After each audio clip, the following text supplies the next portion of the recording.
Okay, 3, 2, 1. Oh my goodness. Good morning, good afternoon, whatever it is for you. I hope you're having a fantastic day. My name is Zach Schomler. It's a Strong Opinion Sports, episode 471. Welcome in. I hope you're doing well. Going to be a big weekend. We've got college basketball going on. Formula One starts this weekend on Sunday. It's been a busy couple days in the NFL world. It's also been a busy couple days in my own personal life. My mom is in town visiting, and it's a lot. I love my mom. She's very much an extrovert. I am very much an introvert. And we, I'm tired. I feel like I look tired too. I love her though. It's good to spend time with her, and I wanted her to come out to Hawaii and spend a little bit of time and get to enjoy seeing the island, and it's cool to have my truck and drive around. Let's jump into the biggest story in the NFL world. Quarterback Deshaun Watson has been traded to the Cleveland Browns. This is a massive move. It's a big upgrade at quarterback for Cleveland. He is one of the most talented quarterbacks in the entire NFL. Here are the trade details. This is what Cleveland gave up to get Deshaun Watson. Houston gets 3 first-round picks, 2022, 2023, and 2024. Houston also gets a third-round pick in 2023 and a 2024 fourth-round pick. Cleveland gets quarterback Deshaun Watson and a 2024 fifth-round pick. It's been a wild story to follow because, first of all, the Browns were told that they were out of the running to get quarterback Deshaun Watson. But it sounds like they're like, we're not taking no for an answer. They countered with an offer. They're giving him a massive contract, 5 years, $230 million, fully guaranteed. And I have no doubt that offering him that money is what sealed the deal and helped them land Deshaun Watson. Making that offer, I think, is what got them the deal and made it happen. This is by far the most guaranteed money ever given to an NFL player. Now, there's an interesting detail here. Cleveland found a unique way to pay Deshaun Watson for 2022. His pay for the next year comes almost entirely as a signing bonus. He's getting a $45 million signing bonus. So his base salary for next year, this fall 2022, his base salary is only $1 million. So it sounds like a lot, but compared to the $45 million he's getting at signing, it's nothing. And it's a good way for Deshaun Watson to dodge punishment from the NFL. So if Deshaun Watson gets suspended for a few games next year, it's not going to hurt him very much financially because with his base salary at $1 million, that's 17 game checks that will add up to $1 million. That's around $55,000 to $58,000 a game. So if he gets suspended for 4 to 8 games this fall, he's only going to lose $55,000 to $58,000 per game he gets suspended, and still get a $45 million signing bonus. It's a really interesting way that Cleveland has manipulated the contract so that Deshaun Watson will not get hurt very much at all financially if the NFL tries to suspend him for next year. Now, as far as what Cleveland gets, this is easily the most talented quarterback in the history of the Cleveland Browns organization. It's like him and Bernie Kosar and not a lot else out there. I mean, Deshaun Watson is incredible. On the field as a football player, he will be 27 in September. They're obviously moving on from quarterback Baker Mayfield. It's an upgrade. Even on Baker's best day and best year as a quarterback, Deshaun Watson is better. Now, I'm very, very curious to see how he does. He has not played in a game since Week 17, January. Week 17 of the 2020 season, that is January 2021. It's been over a year since Deshaun Watson played in a football game. And look, during that 2020 season, 2020, why did I say 2020? I have no idea. I actually thought last time Deshaun Watson was on the field, he played like a borderline MVP candidate. He played incredible. His team was awful. The team around him was, dog crap. Houston Texans in 2020 were a terrible football team. But in spite of that, he threw for 4,823 yards, 33 touchdowns, only 7 interceptions, and he made really, really good decisions with the football. He did not let the bad team around him pull him down. That same year, a direct comparison, Carson Wentz played on the Philadelphia Eagles, and that Philly team fell apart. He made bad decisions. Carson was a mess, looked horrible. And I thought, in contrast, Deshaun Watson did a really good job not letting the bad team around him affect his decision-making with the football. And I thought last time Deshaun Watson played, he was amazing. And if that's the quarterback who shows up in Cleveland, it's going to be unbelievable. It's also kind of funny. The Browns had an opportunity to draft him in the 2017 NFL draft. They passed on him. They drafted Myles Garrett number 1 overall. Deshaun Watson got drafted by Houston number 12 overall in 2017. And it was probably for the best because it is likely Deshaun Watson, likely or at least very possible, that Deshaun Watson would not have developed into the player he is today, the great, really good quarterback, if he'd gone straight to Cleveland and played for Hugh Jackson and been a part of that massive mess in Cleveland. So I'm very, very interested to see how Deshaun Watson does in Cleveland. And we saw Baker somewhat turn that franchise around, had a bad year last year. I want to see, can Cleveland become a really dominant football team? I don't know, but like I said, this is the best quarterback they've had in the history of their franchise. So keep your eyes on that. And then what does Houston do with their 3 first-round picks? I'm very excited to see. They got 3 first-round picks, 2022, 2023, and 2024 on top of the picks they already have. So can Houston use all those draft picks and in the next couple of years build themselves a really, really good football team? Having draft picks is fantastic, but you have to actually draft good players, and we'll see if that can actually happen. Nick Caserio, their GM, is going to have a great opportunity here, kind of the dream of all dream opportunities to build a good football team. The question is, will they actually make it happen? The idea is great, but will they follow through and actually build a good football team? That is what I am very, very curious to find out in Houston. Okay, let's shift gears to the Las Vegas Raiders. One second, let me drink some water. Wide receiver Davante Adams has been traded to the Las Vegas Raiders. He has been Aaron Rodgers' number 1 receiver for years in Green Bay. And Davante Adams is arguably the best receiver in the entire NFL. Here is why I absolutely love this move. The AFC West is loaded. Kansas City has won that division 6 years in a row, which is unbelievable. I looked back and I'm like, they've really won that division 6 years in a row. That's crazy. Before Patrick Mahomes even got there. Kansas City has Patrick Mahomes, Travis Kelce, Tyreek Hill. They are a dominant football team. And when Denver got Russell Wilson, and then the LA Chargers added Khalil Mack and J.C. Jackson to an already loaded football team, their superstar quarterback, Justin Herbert's incredible. A lot of people saw the Raiders as the worst team in the division. I had friends suggesting that the Raiders needed to trade their quarterback, Derek Carr, and tank. The people thought it was hopeless in Vegas. But the Raiders refused to lay down. They said, nah, we are going to fight and fight and fight. They just added Chandler Jones, a defensive end. He will pair nicely with Max Crosby. They made a great trade. They traded Yannick Ngakoue, a guy who was basically no value to the Raiders anymore now that they added Chandler Jones. So they traded away Yannick Ngakoue to the Colts for a corner, Rock Ya-Sin. I thought that was a decent trade. Honestly, a great trade for a decent player, but really, really good getting as much as they could out of Yannick Ngakoue before just letting him go for free. And now they've added maybe the best receiver in football. So the Raiders are a team that went to the playoffs last year. They beat the Chargers. They are viewed as the worst team in that division. I think today you could argue, is Kansas City the worst team in that division? I don't know. It's going to be a bloodbath in the AFC West, and I am there is no division in football I am more excited to watch than that AFC West. Shout out to the Raiders general manager, Dave Ziegler. He's just done a great job taking care of the Raiders and making sure that they are still competitive for next year and giving them a fighting chance, which oh my gosh, I so love it. Now, here are the trade details. The Raiders get Davante Adams, and the Packers got a first-round pick and a second-round pick in this year's NFL draft. That is the 22nd overall pick in the first round and the 53rd overall pick in the second round going to Green Bay.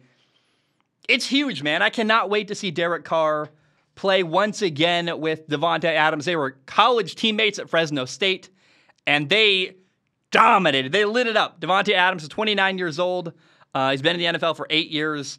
The Raiders have given Davante Adams a 5-year, $141.25 million contract. He will be the highest paid receiver in NFL history. Now, he will be 34 in 5 years. Let's see if he actually is still playing at a high level. by the end of his contract. It's probably really more like a 3-year deal. But man, short term, it's incredible. And if you look back at college football at Fresno State, the 2 years that Derek Carr and Davante Adams played together at Fresno State, 2012 and 2013, they destroyed people. It's unbelievable. They they connected 233 times in 26 games for 38 touchdowns and 3,031 yards. Again, 38 touchdowns in 26 games. They were dominating. It is going to be very, very fun to watch Davante Adams and Derek Carr play together once again. They're going to have so much fun. They're going to take pictures together. They're going to ball out, destroy people, have fun. I really think that for Davante Adams, this is not only him getting a ton of money, I think Davante Adams is going to enjoy his life a lot more in Vegas, hanging out with his buddy, living in a good city. Honestly, I am just very, very excited to watch Davante Adams play this fall, and I have high, high hopes for the Raiders and their new quarterback-receiver duo. And I just want to see the Raiders not finish last in that division. I want to see the Raiders really fight and try to stay alive in the heavily competitive AFC West. I don't think anybody's going to pick them to win that division. But, man, a couple days ago, it was doomsday for the Raiders. So to see them really fighting and just not giving up and arching their back and making whatever moves it takes to stay alive and keep fighting, I love that. And they are certainly going to be competitive in that division. And, man, I give them a shot. It's going to be really, really fun to see what goes down in Vegas this fall. Now, let me repeat the news. I'll drink some water first. The Raiders have traded receiver Davante Adams to... Sorry, yeah, well, that's backwards. The Green Bay Packers have traded receiver Davante Adams to the Raiders. And here is what the Packers got in return. Again, it's a 2022 first-round pick and a second-round pick. That's the number 22nd overall pick in the first round and the 53rd pick in the second round. Here are the receivers left in Green Bay now that Davante Adams is gone. Randall Cobb and Allen Lazard are the most accomplished receivers in the NFL. They combined for over 8,500 yards career receiving. Then you have Malik Taylor, Rico Gafford, Juwan Winfrey, Amari Rodgers, and Chris Blair. Those guys combined for less than 250 total yards receiving. It's not looking good in the receiving room for the Green Bay Packers. They need help at receiver. Maybe they can make a move like signing Julio Jones. He seems kind of old and washed up, but maybe playing with Aaron Rodgers would elevate him. I have no idea. It's bad. I mean, they have tight end Robert Tonyan still, but it's clear that Davante Adams was unhappy and he wanted a big paycheck. Green Bay could not make that work. And I want you guys to dial it back and remember, Aaron Rodgers chose to stay in Green Bay. He signed a massive $150 million contract extension.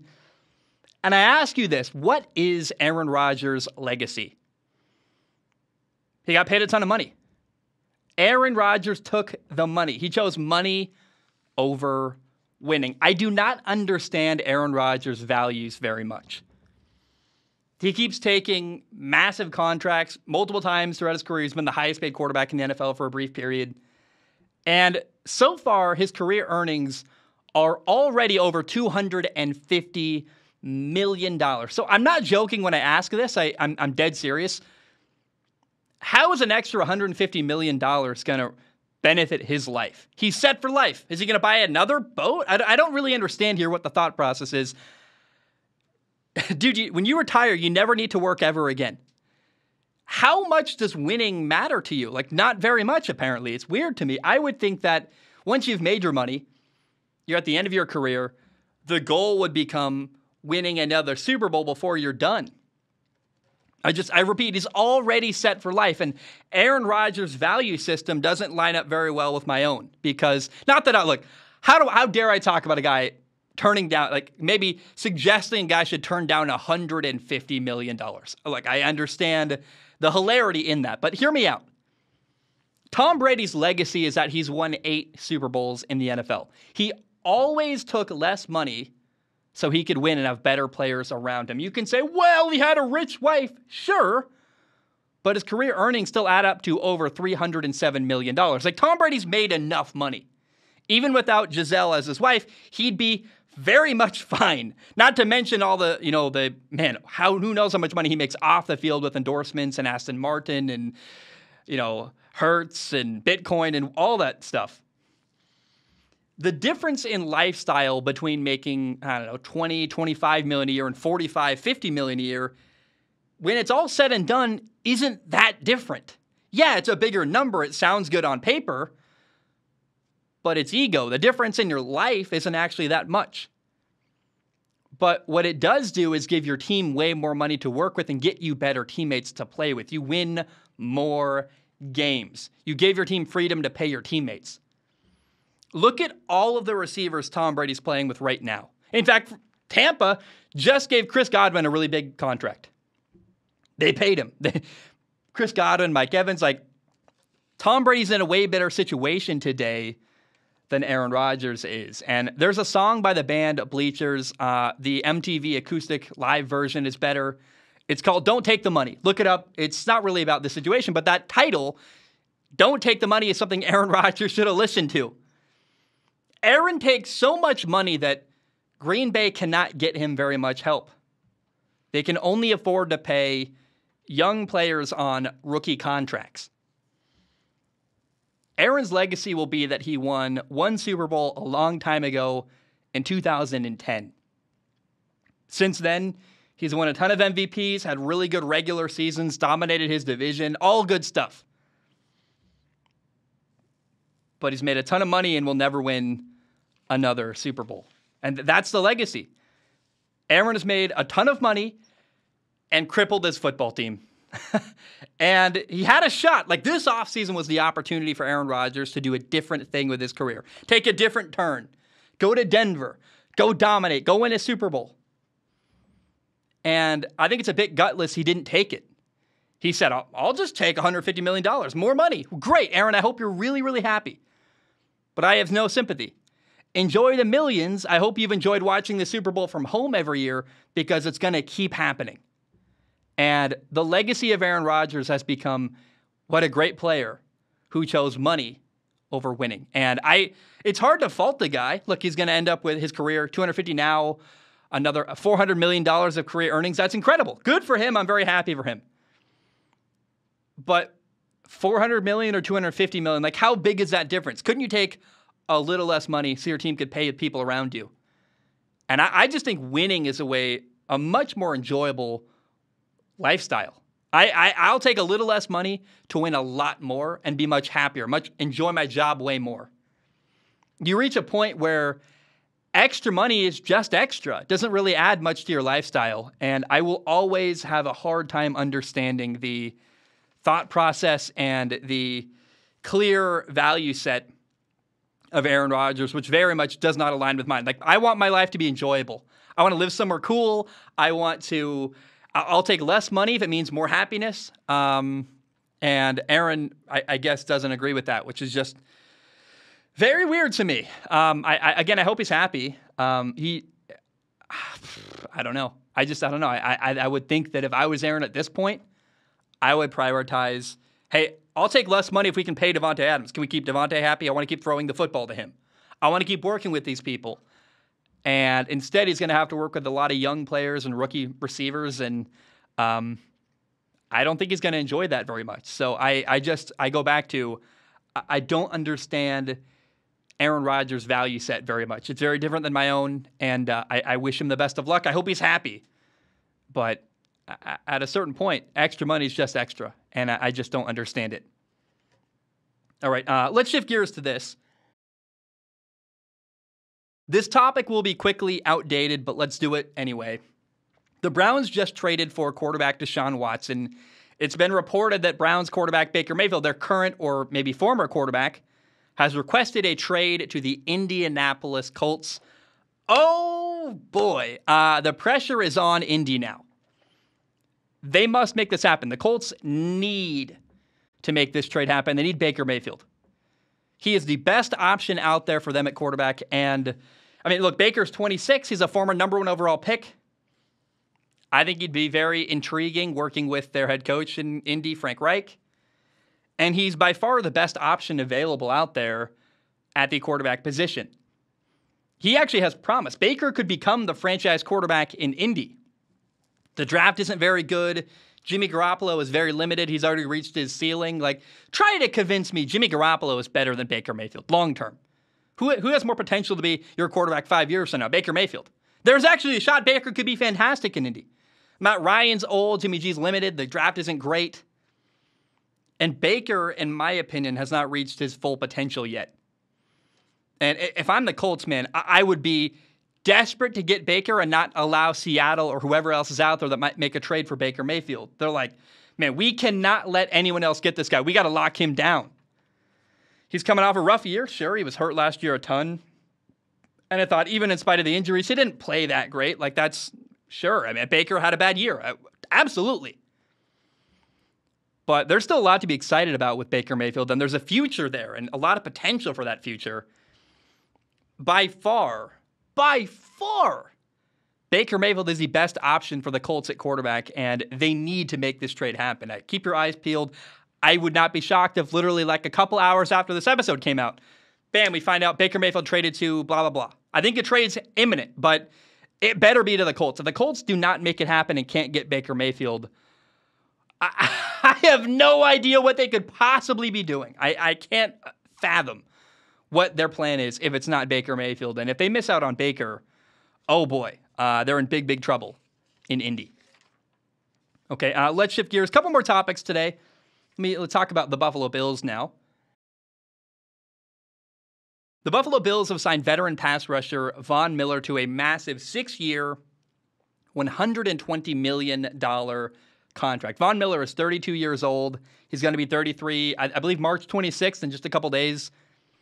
It's very unlikely he's going to reach the end of this contract. He will be 39 years old by the end of this contract. I'm like, we'll see if he's still playing at 39 years old at a very violent, very physically demanding position, defensive end. Now, even though it's kind of a unlikely thought that he's going to play to the end of it, I still think it's a fantastic move for Buffalo. Buffalo views Von Miller as the final piece of the puzzle to help them get to a Super Bowl and win a Super Bowl, and I totally agree with them. Not only pass rush is the biggest problem in Buffalo, and not only does he help get pressure on opposing quarterbacks, but as my buddy Marcus Whitman, the franchise guy, pointed out, he's also a big locker room leader, and he is viewed as a guy who can mentor younger players at that defensive end position. The Bills have a ton of young defensive ends, guys like Greg Rousseau, who was a first-round pick in 2021. Boogie Basham and AJ Epinesa were back-to-back second-round picks in 2020 and 2021. So the belief in Buffalo is that Von Miller can help them solve the biggest weakness left on their football team, a really good football team, I might add.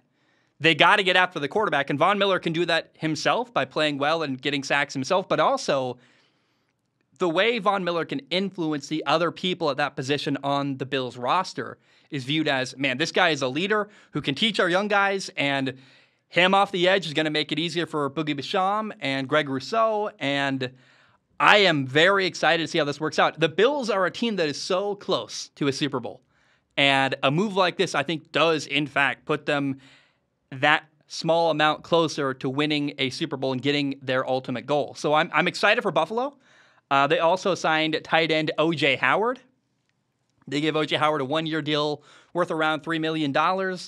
He was a first-round pick in 2017. He never really lived up to expectations in Tampa.